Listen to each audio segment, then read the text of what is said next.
bulup geldim yığından aynes. Vardı bir ayaklarına bir adım rinzanınız.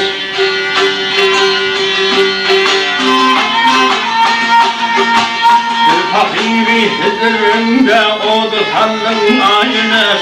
Gücümlü aksıkıp yetmel kararım zaliniz. Zaliniz salim eleynes alın tanrım aynes.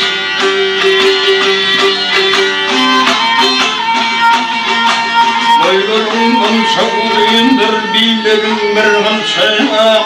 Ben kedi derdim arendir ıngılıydır tensaya.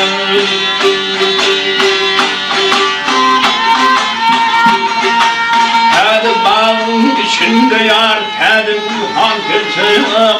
Gücümlü aksıkıp yetmel kararım zaliniz. Zaliniz salim eleynes alın tanrım aynes.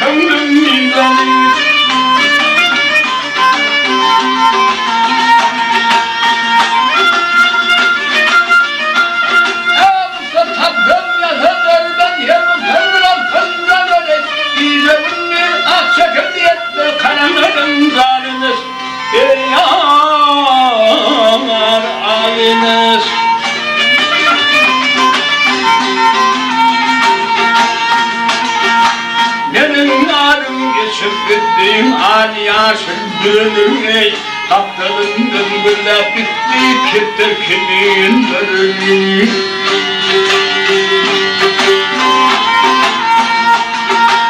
Ben de urvan ayrıya Şundan yana kalmanı ve Diyeceğim bir aksikip yetmel kararım zaliniz Zaliniz salimden eynes Alın hamrın aynes